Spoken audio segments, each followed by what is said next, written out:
This episode is proudly sponsored by Chill Bombs, the makers of handmade, all-natural CBD-infused bath bombs. Check them out at chillbombs.com and use our code SPIRITS for 10% off. Enjoy the show, y'all!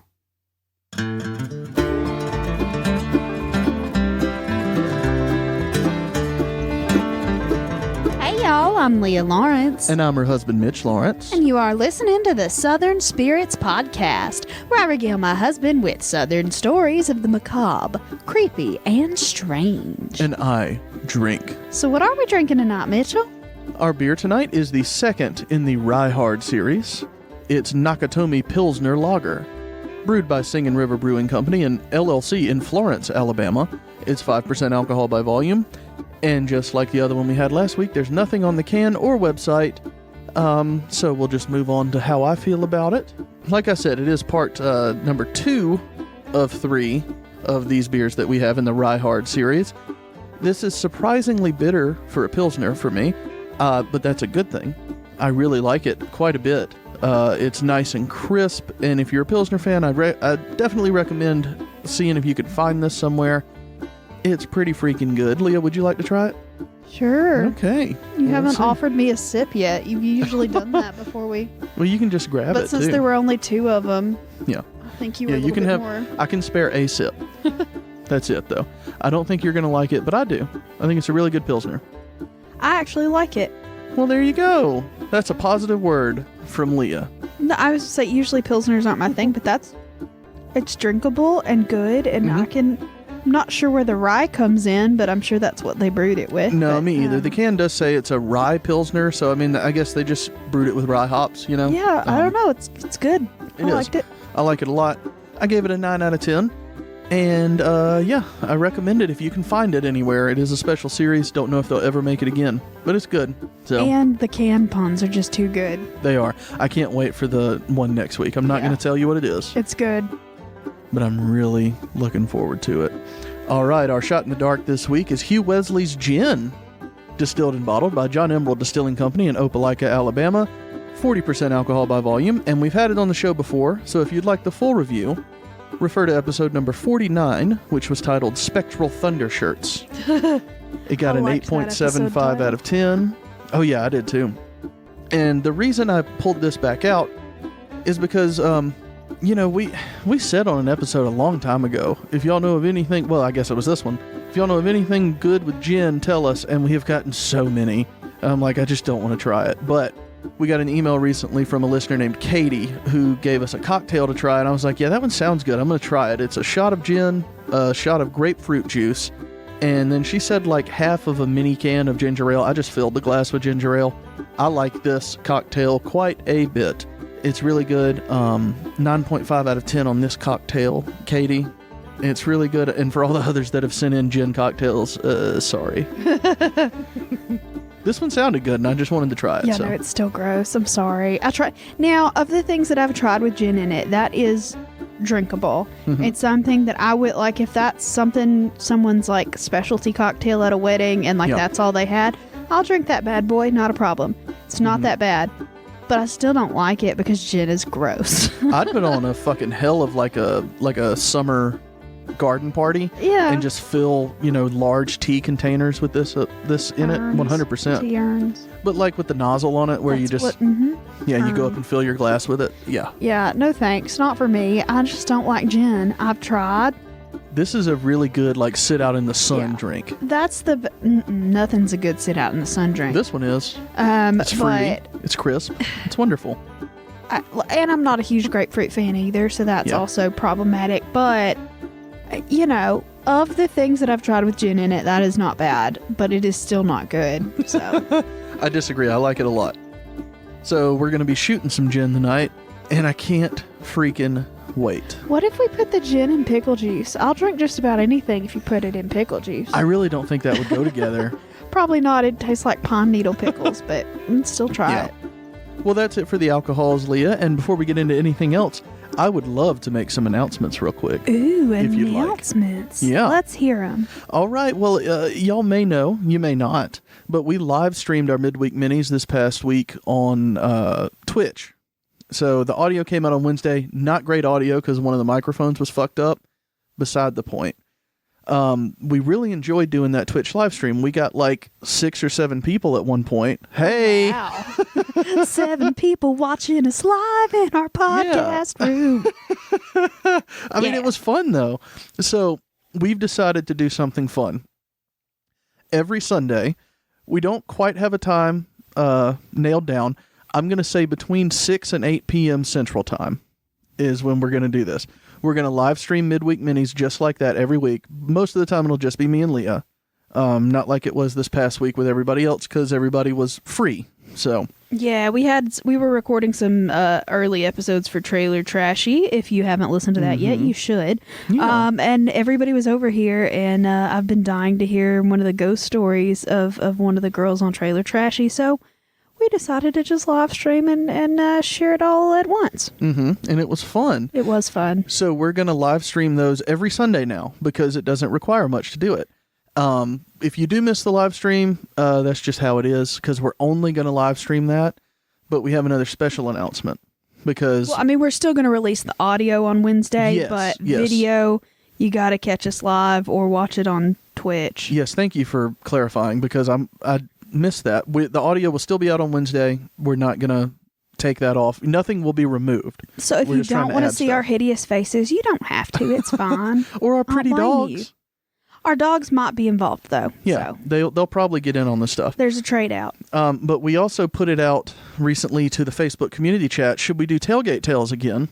And the answer was a resounding yes. I was the only one that voted no, let the show die. Oh, God, excuse me. But what we're going to do for that is live stream that every Wednesday, starting next Wednesday, because that's the first week of football. So the audio will still be out on Saturday, like it was last year at 10 a.m., but we're also going to release the video that we're going to record then on Wednesday. So if you want to live stream with us on Wednesday, we're going to do some slideshows too.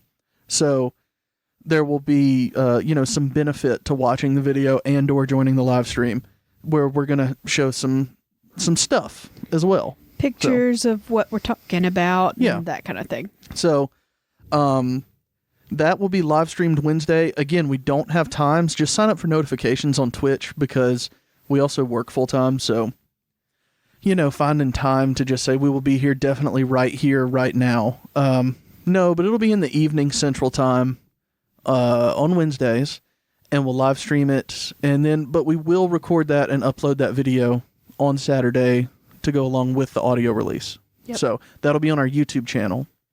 If y'all didn't know, we do have a YouTube channel. We do. It's been there the whole time. We just haven't really put anything on it. So, well, I mean, a lot of early episodes are on there, and then ever since we moved podcast servers and they do it for us automatically, it's all of those episodes are up there. We've got a big chunk in the middle that is not on YouTube because it took forever to upload, but most of the recent stuff is up there. Just check it out there. And we can't promise that we're going to live stream every single one of our Tailgate Tales because we are both traveling a lot in November and October. So there may be a week or two here or there where we'll just, I guess, release a video or something like that. But we'll let you know on social media what's going on so you're not just waiting around expecting something that's never going to show. So yeah, but there will be benefits at least to watching the videos for Tailgate Tales. Midweek minis, that's just if you want to hang out. Yep. There's no reason. It doesn't cost us anything to do it. So why not? That's how we feel, So if you just want to come in and you can ask us questions live in Twitch as well, if you want to. There was something else I was going to say and I can't fucking remember now. Damn it, Leah. I didn't do nothing. Damn it. But we also put out a question a while back that said, should we add video because we want to do some watch parties? We still want to do watch parties. We don't have one scheduled yet, but we're definitely going to. So join us on Twitch because we'll do it there. And, just subscribe, join us for when you'll get notifications when we go live.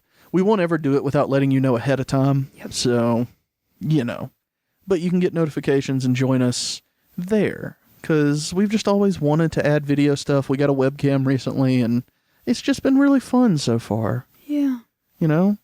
No nudity because Twitch doesn't allow that. So that's Also, sad. because no one wants to see that. Leah, you do not know the human race. Only Mitch wants to see that. I mean, I'll look at anything naked. That's just my philosophy with life. But, what are you going to do? There's some things that I don't need to know about. But, But yeah, if you don't care for the video, everything will be added audio right here where you are listening to this. I know what it was I wanted to say. okay. We're not live streaming Midweek Minis this Sunday because that'll be the day that this episode comes out. So we're not going to do it this Sunday, plan for next Sunday. But on Wednesday this coming week, we will be live streaming Tailgate Tales because it's football season. Yeah. So sign up for that. Come join us. And then you can still listen if you don't care for video. Everything's going to be here. Again, we're not taking anything away. We're just trying to add some more, Content value. variety, flavor, if you will. All right. Can we move on? I guess. That was a real long explanation, wasn't it? Yeah. Well, anyway, we're live streaming video. Okay, that's enough. You're right. All right, Leah, what do we have next? We have a new Possum Pestle member. All right. Yeah, that's exciting. A little lightsaber. A little scream. And a rooster. Excellent. The rooster's my favorite. Yeah, everybody say hey y'all Hey, to y'all. Anna and Paul from Saturday Adventures. They subscribed on Patreon at the Buy Us a Beer level. Y'all, we appreciate you so much. We do. Go follow them over on Instagram. Their Instagram is Saturday Adventures. I mentioned them last week because they sent us a postcard. Y'all, all the love to them. Mm-hmm. They're super talented, really cool creators. Go follow their social media pages. Go to their website. It'll be linked in their Instagram profile. I think it's printisbetter.com. Their stuff is super cool. It is. I know you're going to like it if you like what we do. And even if you don't like what we do, their stuff is still really fucking cool. So go check them out. Thank you so much to Saturday Adventures crew. Y'all are awesome. Thank you so much for supporting us on Patreon. If you guys want to support us on Patreon, you can also do that at patreon.com/Southern Spirits Podcast. Yeah, join us. You get to hear Leah do creepypastas every week. Yeah. The one this week was late. I was out of town at the beginning of the week, and it did not get edited until very recently. But So, it's out now, so we haven't is. missed a week or anything. yeah, I mean, you can say we haven't missed a week, but We delayed one by like a couple days because there was a death in the family. Well, not in the my family. family, but like a family adjacent. yeah, people I grew up with. Yeah. His mother passed away, so I went to the funeral in Montgomery, and I got back Tuesday night, I guess, and then Yeah. forgot about it Wednesday and edited it Thursday and uploaded it to Patreon Thursday. Yeah. So there you go. There you go. Mhm. All right. Well, are you ready for a funny place name? I'm so ready. Hit me with one. All right. Well, today we are going back to Texas because Texas is the only state that really cares about their history, according Are to they? everything that I found online. I told you that there's this one website, and I don't think I've ever told you what it's called, but it's texasescapes.com. Mm-hmm. So if y'all are interested in Texas history, anything like that, go there. They've got a lot of information. I'm so interested in Texas history. Well, I mean, it is actually really fascinating. I know. But they have a write-up of all of the like incorporated towns and the history of those towns in Texas, and that's where a lot of these Texas ones come from because yeah, it's great. They already have all of the research done. I don't have to sift through millions of Wikipedia articles going, yes, I understand your town's name is Scufflebutt, but why? You know. Anyway, so shout out to texasescapes.com. Y'all are killing it with the town name origin histories. Thank you. You're my scufflebutt. But anyway, we're going to China, Texas. Okay, that makes sense. Yeah. So you would think, oh, China, that's clearly named after the country, but you would be wrong, good sir. So the reason it's called China, Texas is because they were building railroads through this part of Texas. And they decided this one area, you know, along the route, they needed sort of a stop so they could put in a well so they could fill up their steam engines, right? Okay. So they put in a well to fill the train cars with the water so it could provide steam to power the train, you know. And so this particular well was dug in a grove of China berry trees. So they tried to think of a name for the stop, just as I guess every stop on a rail needs a name just as an identifier. Every stop on a rail. Okay. I don't know why that got in my head, but it did. That was really weird. But yeah, and they were like, why not call it China Grove? Because it's in a China berry grove. And they were like, okay. So initially, when it was just a railroad stop, they called it China Grove. That's a song, too. Oh, China Grove. Yeah, I wasn't going to sing it because it was an actual song. I only sing parody songs. Oh, I'm sorry. To the tune of the song. Yeah. But anyway, so eventually they, in the 70s, I believe, so this was like initially like founded, like they dug the well in like 1860, something like that. But then finally in the 1970s, they were like, let's go ahead and incorporate this town. And by that time, they decided just to shorten everything from China Grove just to China. So yeah, it is China, Texas, because of the China berry trees there. Cool. And there's about 1,100 residents there, and they, are there. Oh, is that what they do? Yeah, they're there. Well, good for them. I mean, I'm happy for them. Are they called Chinese? The article does, in fact, at the bottom say, the 2000 census counted 1,112 residents who may or may not be considered, quote, Chinese. What a joke. So, maybe? I think that was the attempt at humor there, but I don't know. Yeah, that was pretty good. Yeah. Okay. All right. Well, I enjoyed hearing about China, Texas. Yeah, China, Texas. All right. All right. Well, what are we going to do now? Okay, I'm really excited about this story because it makes me happy. Not happy because it's a good, happy story, but happy because it's a story that I remembered hearing as a kid that I really liked. That means it's a cryptid, doesn't it? No, it's not. It's a ghost ship. Oh, yeah, I forgot you fucking love ghost ships. I love ghost ships. Did you ever see the movie Ghost Ship? No, I've never seen that. With Juliana Margulies, I think was her name. The lady from ER. Who the fuck is that? Her and George Clooney boned in ER. Oh, nice. You know, I think that was her name. Oh. Juliana Margulies. She was also on The Good Wife. I've never seen that. Me either, but I just know she was on it because I remembered her boning George Clooney in ER. Can you say boning George Clooney one more time? I think that's the episode title. Boning George Clooney in ER. Anyway, so we're going to be talking about the ghostly steamboat of the Tom Bigby. Oh, yay. Tom Bigby had a ghost ship? Does have a ghost ship. Still. It's still... Still there, bitch. It's still around? Yeah. No, they closed that down years ago. All right, so this particular story comes from... I first heard it in one of the 13 Ghosts in Jeffrey books by Catherine Tucker Wyndham. We've talked about this before. She's one of my favorites. And this particular story is in Jeffrey's latest 13, More Alabama Ghosts. And it's called, in that book, if you want to look it up, there are excerpts from that book on Amazon. So if you want to look up and read most of that book, you can online for free on the Googs. But this story is called The James T. Staples Doomed Steamboat of the Tom Bigby in that book. So if you want to just Google that, you can find the transcript and read it yourself. And I highly recommend it because, once again, wonderful little grandma storyteller. She makes me happy. I saw her before she died. She came to my elementary school as a kid, and it was just fucking fabulous. Love her. Yeah, I'm sure that didn't traumatize any of the elementary school students. Most of her stories aren't real scary. They're just spooky. Yeah. And I like her. But anyway, and like I said, she looked like an old grandma. You can find videos of her on YouTube.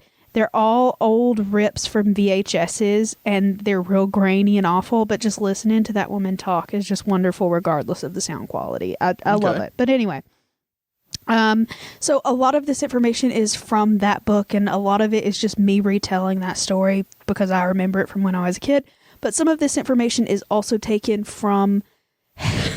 More of the technical information is taken from Waterways Journal, which is a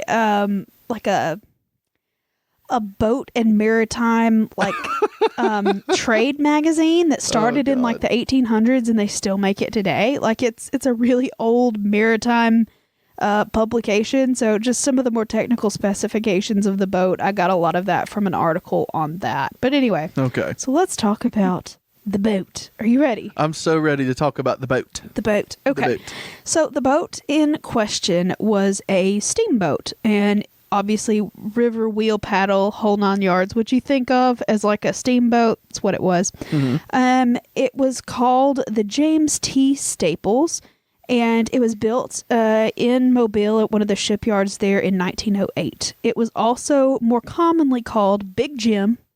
The ship was? The ship was called Big Jim.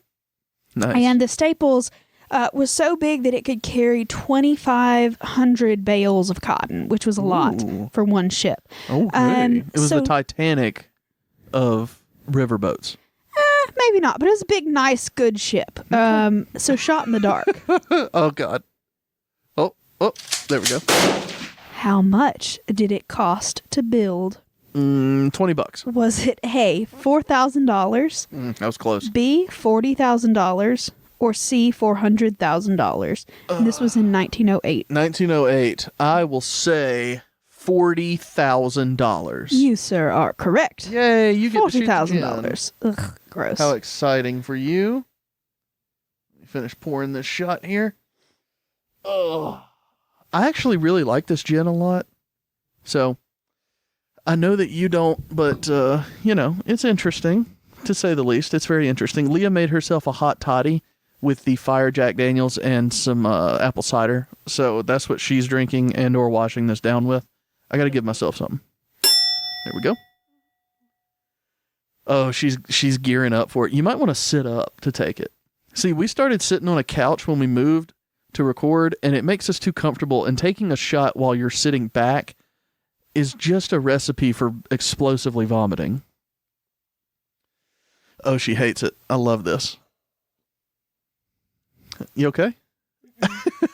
The hot toddy didn't wash it out? Oh, God, I really hope that burp picked up on the microphone. It was so deep and guttural, but also so quiet at the same time. We've got to start doing this video. Should we start live streaming this show for patrons only? No.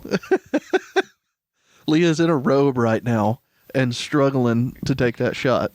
I'm in a fluffy pink bathrobe, and I swear my face looks like I've been murdered. Gin is gross. Oh, and it makes my belly all hot and bothered. Ugh. I can feel the burn all the way down. There's no reason for that. Well, Ugh. some people need things to make in their bathtubs. That's all that gin's good for. It's like bathtub cleaner. What a party. Like, what the fuck? Bathtub gin? Are you serious? I'm just saying, it tastes like it's been in a bathtub. There are more lucrative things to make in a bathtub at this point in history. But anyway. Well, that was fun. I guess we should go back to the story, but I'm traumatized. So if you can do it, I believe in you. So the James T. Staple was actually, that's the boat, if you'll remember. I don't. I've already forgotten. The James T. Staples, or Big Jim, is the boat. So it was actually built by a dude named Norman Staples, right? Okay. And that was not actually his very first boat. So he had a few more before, and this is sort of the story of him, Norman Staples. Okay. So Norman Staples was a really rich dude when he built the James T. Staples, but he didn't start out that way. He was born in Bladen Springs, Alabama. That's in Choctaw County. And he was born on March the 28th of 1868. And he grew up real close. Like, I think his family lived like 4 miles from the river. So, like, he was really close. He was a river boy. He was a river boy. A river boy. And he made friends with all the steamboat captains and the roustabouts and all the people working on the river. And he just, like, was fascinated by it ever since he was a little kid. And he was like, yeah, when I get grown up and everything, I'm going to, like, be a ship captain or something. Like, I want to be on the river. That's my goal. Good for him. He grew up, and that's, in fact, what he started doing. Yay. So when he got old enough, he started working on the boats. He became a river pilot. which is that what actually, they call them? A river pilot? Yeah. Okay. They call it a pilot because they it's the people that navigate the charts. So it's a lot different piloting a boat in a river channel as opposed to out in the ocean, because there are charts and stuff that you have to know, because there are different places where there might be a sandbar that you can't see. You've got to know where each of the deep water channels are in these places. You've got to know if there's like a weird current that can flip your boat. It's very complicated, and having a really good boat pilot is essential to navigating riverways, right? Yeah. So that's what he started out doing. He had learned all of the charts. He was a great navigator. But his sister, whose name was Mary, ended up marrying this guy. And his name was Fred Blease. And he was rich as fuck. And she was like, Norman, look, buddy Fred over here, he got a ton of cash, and you're a great pilot. Mm-hmm. You know a lot about boats. Why don't we loan you some money and you can build your own boat? And he was like, okay, sure. So he picks out all the boats. He has decided to basically design this boat himself. He supervises the construction. He picks out the best lumber. Everything is built beautifully. And in one of the shipyards there in Mobile, at the Campbell and Campbell shipyard in Mobile, and they finished it right during Christmas of 1899, and he named it the Mary S. Blease because that was his sister's name, and they gave him the money for it. Lame. So they, christened it the Mary S. Blease, and they took their first couple of voyages, and this bitch was making money. It was reportedly, from what I was reading in the Waterways Journal, it was the... Yeah, I read the Waterways Journal, y'all. From what I read in there, it riveting. was... I know, right? It was apparently the most successful boat in the history of Mobile steamboating. That bitch brought down some coin. And that's so important. Staples ended up repaying that giant loan from his sister and brother-in-law in 2 years, which was fabulous. He was making money hand over fist, doing a great job. So he's done so well with this first boat that by 1905, he had enough money to build another boat. Ooh, so he's going to become a admiral, right? What? Isn't that what he's a captain? And Commodore. Then he's Commodore.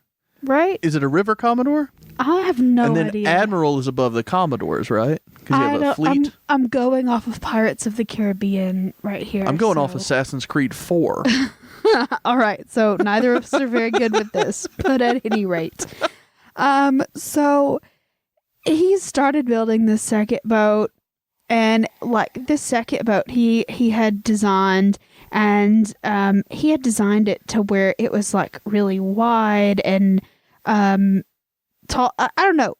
I don't really understand a lot of the technical specifications of boats, but basically it was so well designed that they said that this boat could float on a light dew because it was just so well engineered. And this boat he named after his mom, so it was the Mary E. Staples. Oh. So you got the Mary Blease and the Mary Staples. So he's running these Mary boats. And he's doing real well with them. So eventually, a few years later, he's got plenty of fucking money from these two ships. He's rolling in cash. So he's like, all right, this is what we're going to do. We're going to build the best boat, the nicest boat, the most lovely boat that ever sailed the Tom Bigby. This is what we're going to do. And so in 1908, he built that boat. It was luxurious. It was really fancy decorated railings. It was just a luxurious, beautiful paddle boat. It cost $40,000. $40,000, which was a lot for a steamship.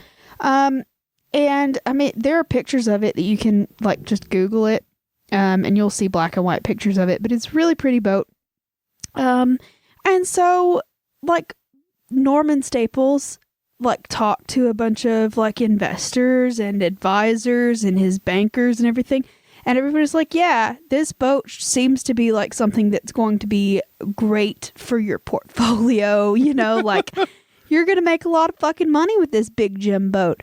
But it turns out that 1908 was not such a hot time to invest in a brand new riverboat because there was a company, the Birmingham and Gulf Navigation Company, wanted to make this monopoly out of river transportation there between Mobile and like everywhere else. Okay.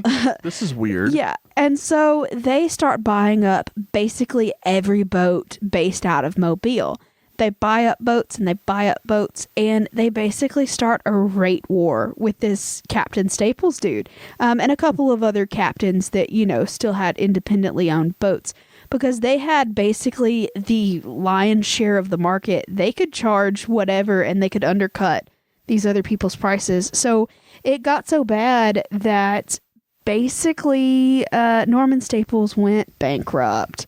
Out of all that, what? How? Because they bought up all of the other boats and they basically undercut him on price so he didn't get any business. And if he had taken on work at those prices, he would have been operating at a loss. So like his bills kept piling up, and on top of the whole like being priced out of the business, railroads became a much bigger thing. Shipping down south, they put in a lot more lines, and like there just wasn't as much business of people shipping things up and down the river anymore because there was a better, faster way to do it. And so it made a lot of captains and boats and stuff go out of business. So unfortunately, he got in so much debt and the losses were so bad that eventually in December of 1912, he lost the ship. Big Jim was repossessed by his creditors in December of 1912. And this made Captain Norman Staples real fucking depressed because obviously, like, he had gone from being one of the wealthiest men in the area to having someone take his favorite boat away. Like, it was bad. So by January, he was just down and out. Like, it was bad. So on January the 2nd of 1913, he took his own life with a shotgun blast to the chest. Like, it was bad. And he was only 44 years old at this point. So after he died, his body was taken to the Bladen Springs, where he was born, and they buried him near the graves of his children that had died in infancy. And there were 4 of them. So his children's names are pretty great.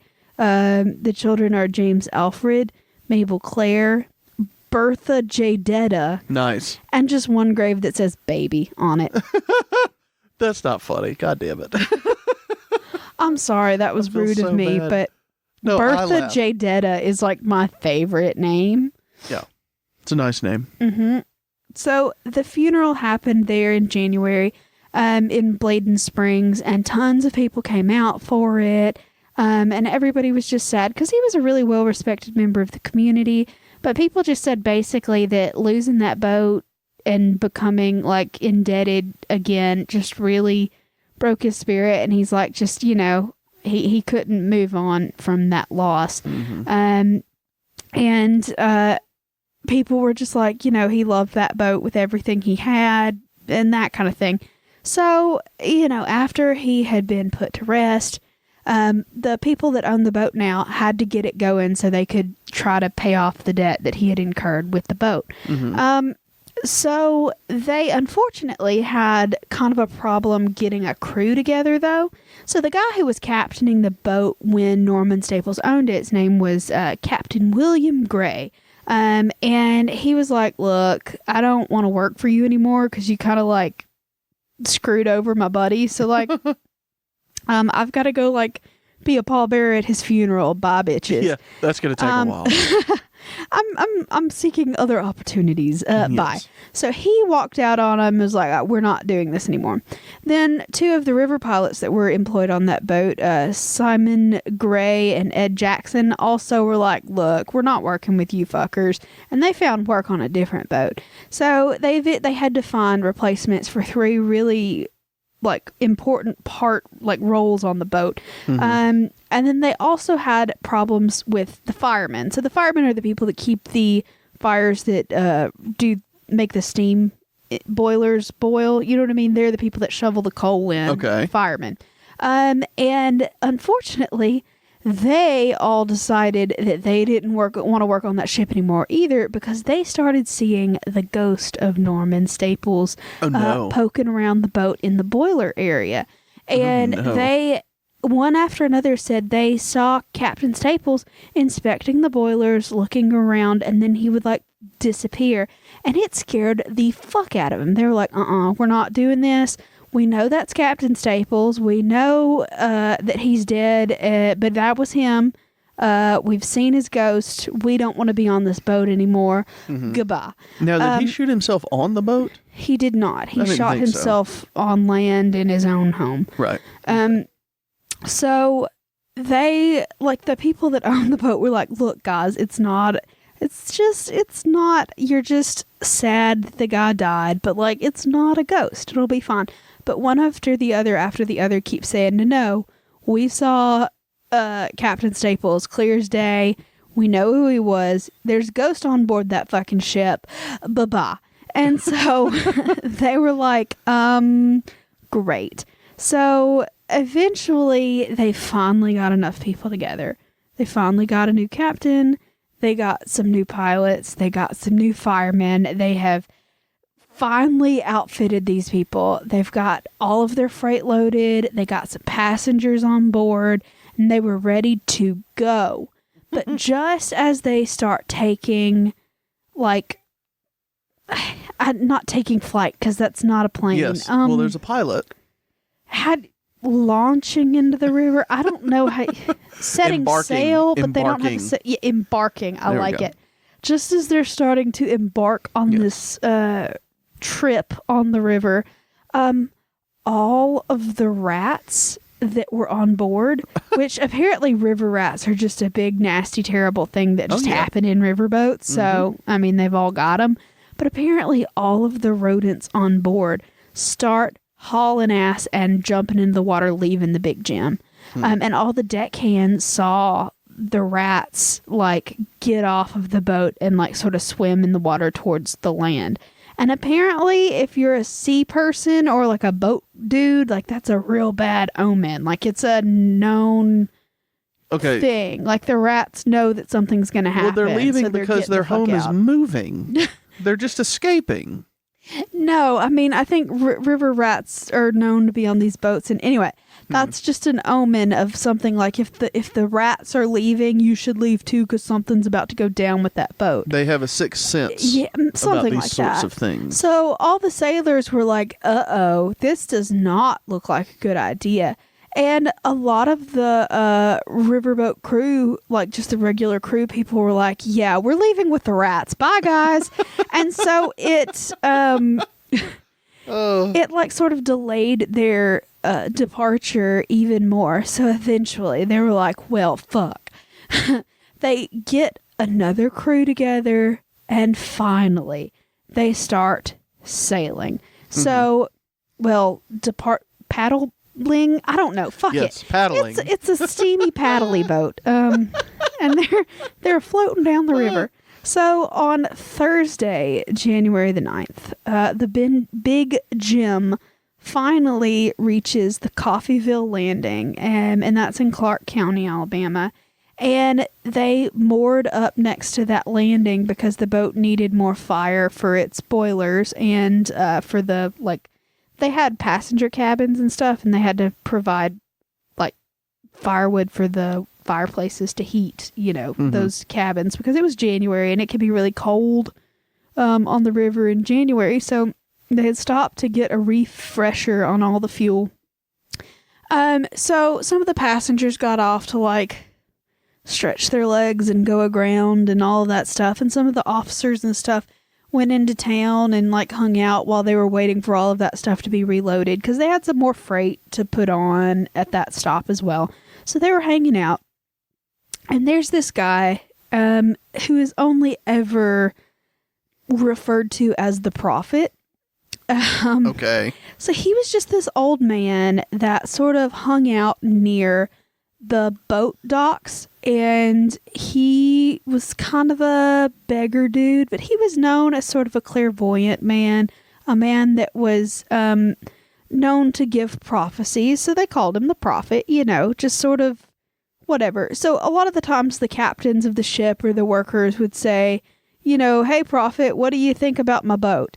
And he would tell them, oh, your trip is going to be really profitable this time. Or, you know, don't sail on a Tuesday or something like that. You know, just random shit. And he was known to be pretty accurate with his predictions. And they would give him a couple coins and walk on, you know, just a beggar with a fortune cookie kind of situation, you know?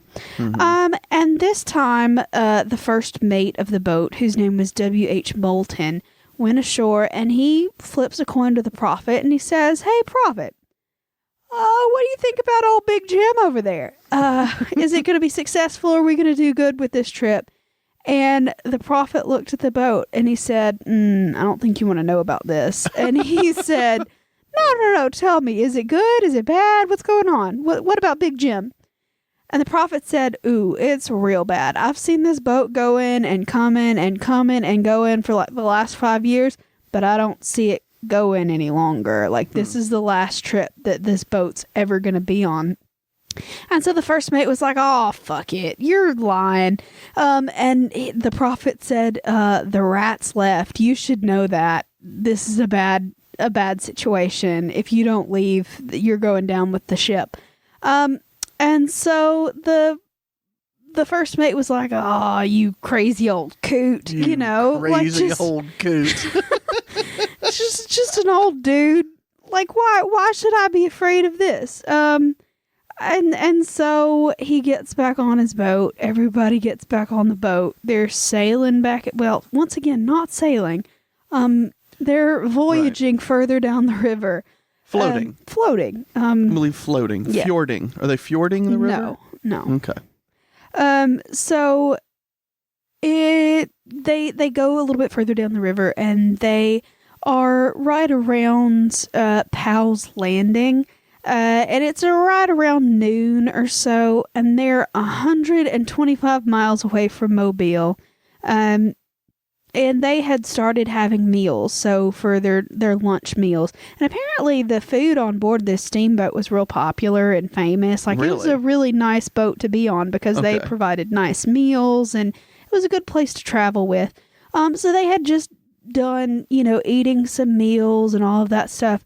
So around about noon, basically an explosion happens. Ooh, an explosion. From the food? No. Is it diarrhea? It's not. Oh, God. It's from the boilers. So basically this huge explosion completely demolished the front part of the boat. And it basically, the people that didn't die in the explosion, the boiler sort of shattered and it sprayed boiling water all over the people that it touched, and people were instantly blistered and steamed alive. And people were just screaming, and some people fell into the water and drowned. Like, it was bad. It was really, really bad. So there was a dude that was nearby that had a boat, and they got the women out of the water because there were like 5 female passengers at the time on board, so they got them to safety fine. All the ladies were good. And then they started getting all the injured people and the crew, and basically there was another boat there around that like got all of the survivors and stuff on board and took them downriver. And by the time they got everybody together, the Big Jim had caught fire, and it was burning, and it got loose from where they had tied up for lunch. And it drifted downstream, and it landed and stopped and then burnt to a cinder right there at the Bladen Springs area. And they say that this thing happened exactly a week to the hour of the day that he shot himself. Okay. Like right on the hour, he shot himself at noon. This thing exploded at noon a week later. And so everybody basically blames the ghost of Captain Norman Staples on it. I was going to say, blame that homeless guy that was talking all that shit. He probably did it. So anyway, there was a boat called the John Quill, and they took all of the people that were survivors on board, and they took them to Mobile, and they figured out, who all was what. And anyway, I think 27 people ended up dying, and another 26 people were very, very badly burned and injured. It was just a horrific, the worst boating accident that ever happened on the Tom Bigby. And so people also say that you can still see Norman Staples' ghost around the cemetery where he was buried, and he is basically always seen around the graves of his children, sort of protecting and looking at the children, and just sort of hanging out there. And that's sweet. Yeah. So, and then they also did investigations of this explosion, like you would, because obviously you would want to know what happened. And some people say that there were faulty boilers or whatever, something was wrong with them.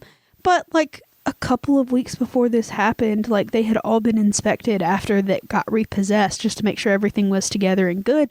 And everything was perfectly fine, perfect working order, passed inspections perfectly. So people are don't know about that. Some people think that they might have been carrying a shipment of dynamite or something like that, that it got lit on fire somehow. And then other people say that someone intentionally put dynamite in the boiler and fucked everybody up intentionally. That fucking homeless guy. I don't think the prophet had anything to do with it other than just being a creepy dude on the boat shore. Sounds sketchy as fuck to me. A little bit, but so it was undetermined. No one could figure out really what happened exactly. So yeah, it's a little bit of a mystery as well, but occasionally when the moon is bright and the sky is dark and Deep the waters in the are churning. heart of Texas. Oh, it's in Alabama, you jackass.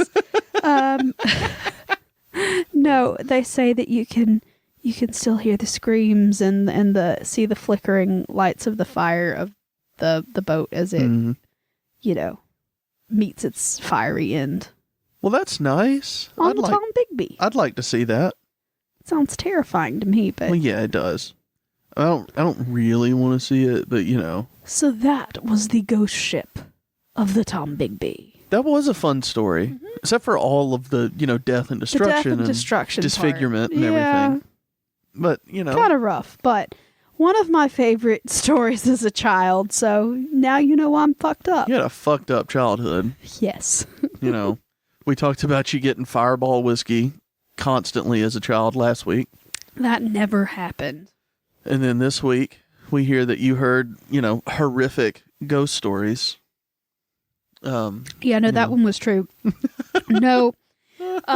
There was this one story that my grandmother used to tell me, and I need to recite it for a Halloween episode or something this year. There was a poem, and it's called Little Orphant Annie. Orphant? Orphant. Okay. Little Orphant this is Annie. When Little Orphan Annie drinks a whole bunch of cough syrup and gets turned. I mean, kinda. But it's called Little Orphant Annie, and it was something that my grandmother would read for me and my cousins when we were little, and that scared the ever-loving shit out of me. Shit at me. It was a story about how when kids fuck up, the devil's gonna get them, and scared the absolute shit out of me. Still creeps me out today. I memorized this thing, and we had How many times did you fucking hear it? A lot. I loved it. I was terrified of it, but I loved it. And we had this thing where we did a storytelling competition in a gifted and talented program that I was in as a kid. And I memorized that and told that as my ghost story, and everybody like nearly shit themselves every time I told it. It was a great story, but anyway, yeah, I had a fucked up childhood that had a lot to do with weird Southern folk tales. So, yeah, I don't know if it was fucked up, but I mean, the fact that you look back on it and go, I heard this ghost story so many times. You know, I drank Fireball whiskey so much. I didn't drink anything until I was a sophomore in college. That was literally the first time I drank. So. Whatever. Maybe I was a freshman. I don't remember. You've told me before I think it was a that your grandparents gave you brandy when you were sick as a child. No, I said my grandfather drinks brandy when he's sick. I never had it. Okay. Maybe that's what it was. Maybe I was too drunk.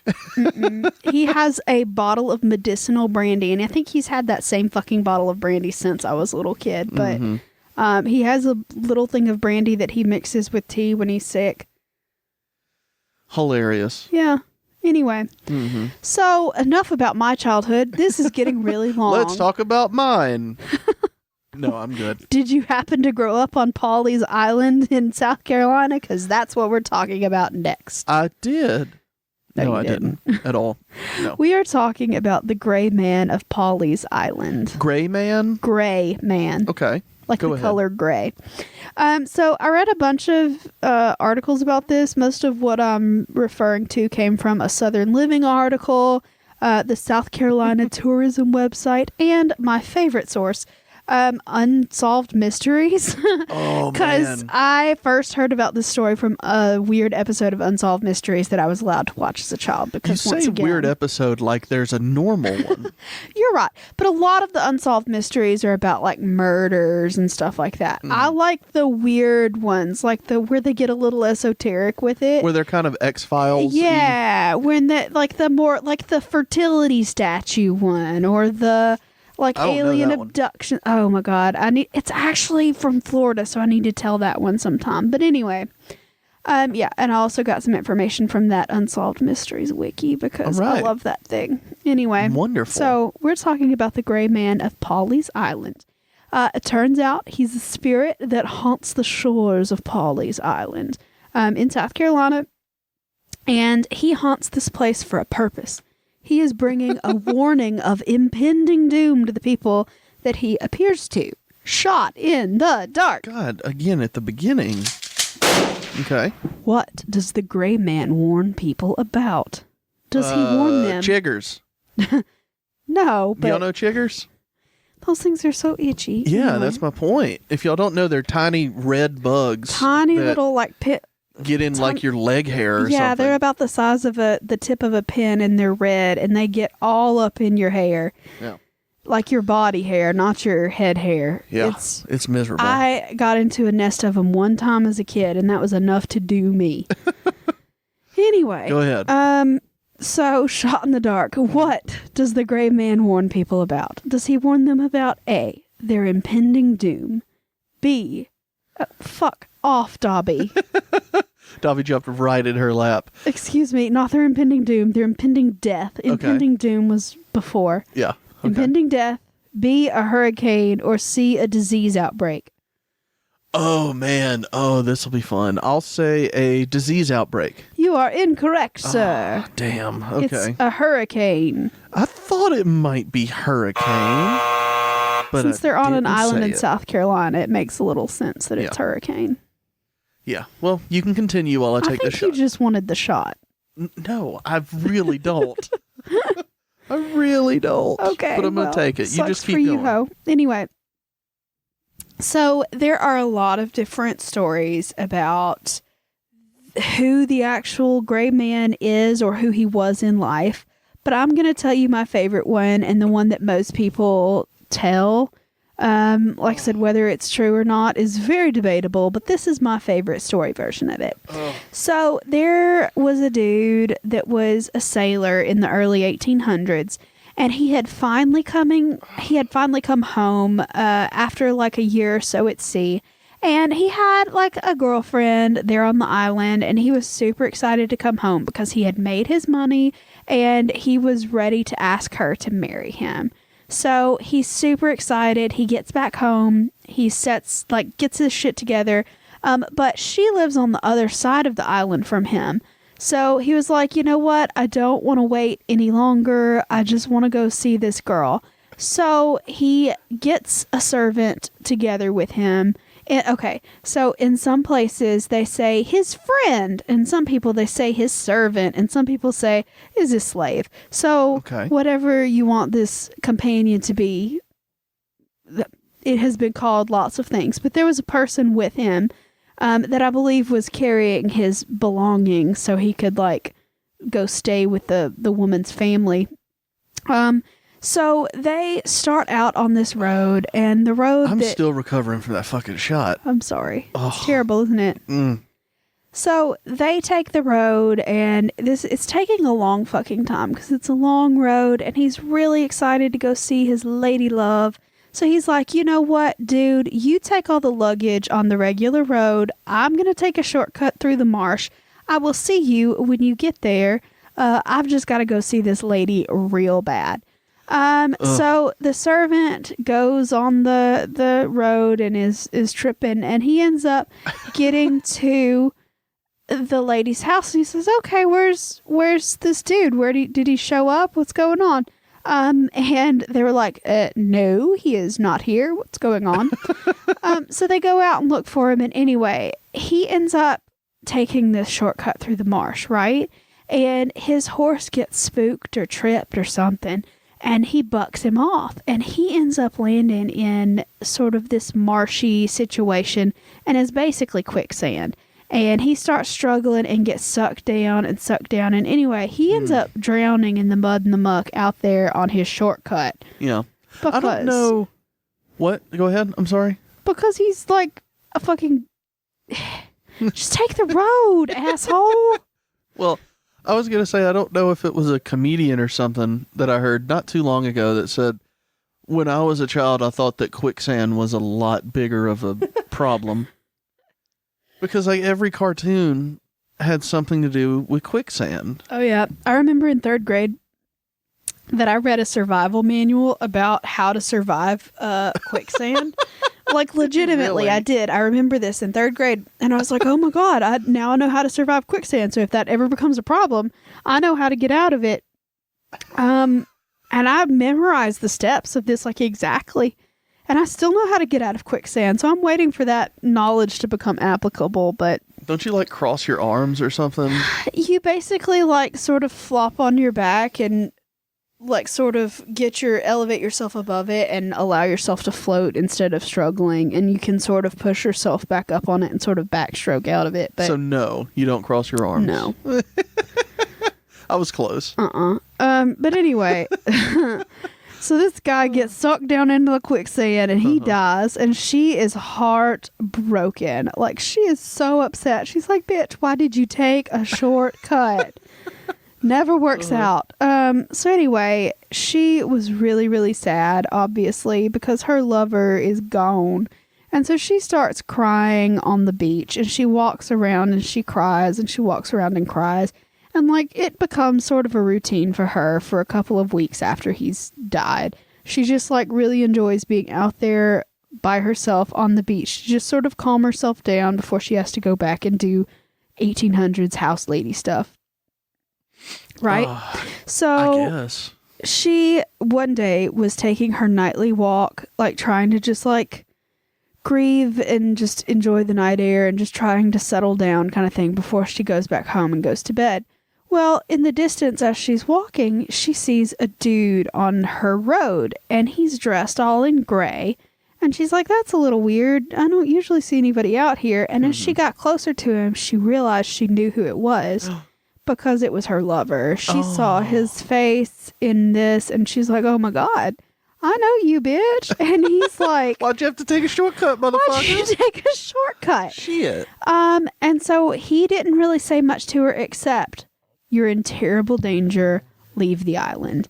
And she was like, excuse me, what? He was like, you are in terrible danger, leave the island. A hurricane's coming. So she was freaked out because he sort of disappeared right in front of her, and she was like, oh fuck. He dissipated? Yeah, he sort of ghostly what? You know that's not picking up on the audio at all. Okay, the ghost dissipated. You have to be really loud. All right, anyway. He disapparated in front of her like the little wizard bitch he is. Disapparated. And she gets freaked out and goes to her parents. And she's like, look, parents, I have seen my dead boyfriend. He said we got to get the fuck out of Dodge. And we should probably do that. And they were like, what? And she's like, no, we're all leaving. So she convinces her parents and all of her family to leave the island, and they go inland for a while and visit family. And when they come back, a hurricane has blown through. Oh no. And everybody's house on the island has been completely devastated except for one. Her house was completely fine. But they left, right? Yep. Well, they could have fucking stayed. That was my problem with this, but it's a continuing theme that we'll talk about. Oh, fuck this shit. Yeah. So no, they could have stayed. They'd have been fine. Another version of the story that I found from Southern Living said that he returned from the sea to find that his fiance, that girl, was married to his best friend instead of him. So he throws himself into the ocean. Oh, no. And then later, the girl and the friend also throw themselves into the ocean because they feel shame for what they did. So that's another possibility, but I like the first one better. Yeah. So the myth of the gray man has been traced back like through written history all the way to 1893. The Georgetown Museum has a sighting on record from that time period. There was a dude who was a tenant farmer there on the island, and he was herding some animals in the fields there on the island for whoever he worked for, whatever plantation it was there. And he was like sort of herding his animals, and he sees the gray man, and the gray man's like, yeah, y'all should probably vacate. Shit's a-coming. He didn't say it that way. I'm sure he was just ominously like, there is a storm coming. Blah, and then he blah, dissipated blah. again. And then he like sort of disappears. But anyway, so they get the fuck off the island, and their plantation is spared, but everybody else was devastated around They would him. have been fine. I think their property is spared because they heeded his warning, kind of thing. Like, he protects those that believe him. Why doesn't he just protect the whole fucking island? Because he's a dick. I don't know. Yeah, this guy's a fucking cock. So, fuck him. People report to see him pretty frequently on the beach, and they usually see him in, like, groups of, like, either a single person or maybe up to 3 people, but never a bunch of people at a time. It's usually just here and there, a couple people. The one from Unsolved Mysteries happened in 1954. So there was a couple on a honeymoon, and they were in it like a beach bungalow situation. And early one morning, they answered the door. Someone was knocking on it, and they were sort of sleepy, and they're like, can we help you? And there was this dude dressed all in gray. He looked kind of weird, like out of place, but like he was just dressed in gray. And he told them, just sort of in this flat, monotone voice, you need to leave the island. A deadly storm is coming.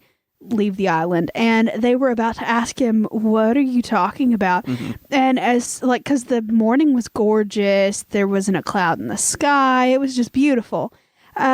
And they were like, excuse me, what? And as soon as they started asking a question, he sort of disappeared right before their eyes.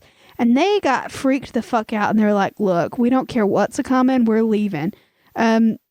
So they left the fucking island, and like 2 days later, Hurricane Hazel swept through, and that was a really big hurricane for that area, and it killed quite a few people coming through.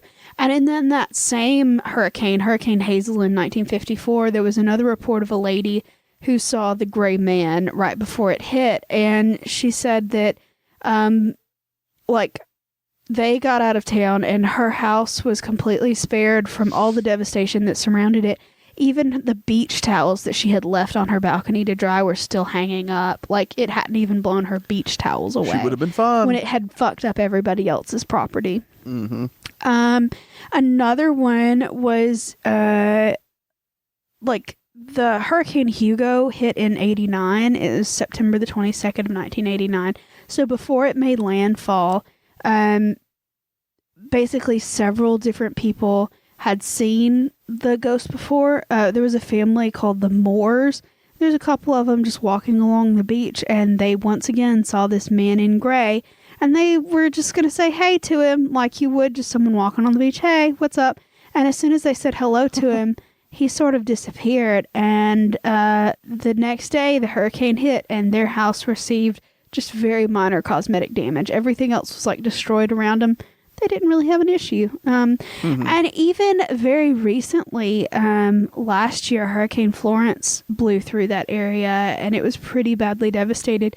But there were lots of reports of sightings of the gray man ahead of Hurricane Florence. There were, and you can go Google it, not Google it, but like search it on Twitter. There are several things on Twitter of people seeing the gray man, and there's even one pretty famous photo of like a dude took images from a security camera of a dock where there's sort of like this weird, strange apparition-y sort of thing, and I don't really know if it's real or fake, but it's probably fake. Supposedly the gray man that someone had caught on video on like closed circuit camera. Yeah. Knowing the internet, it's most likely fake, and the fact that ghosts aren't real, it's most likely fake. It could have been like a dude just out there and he wasn't a ghost, yeah. But I don't know. I like modern folk tales that continue into the modern day, and people. I mean, there were a lot of sightings of the gray man before that happened. You can Google it, just the gray man, Hurricane Florence, and you'll see lots of tweets and stuff that happened at the time when it was about to blow through. So that was the gray man. Well, that was fun too. I enjoyed that.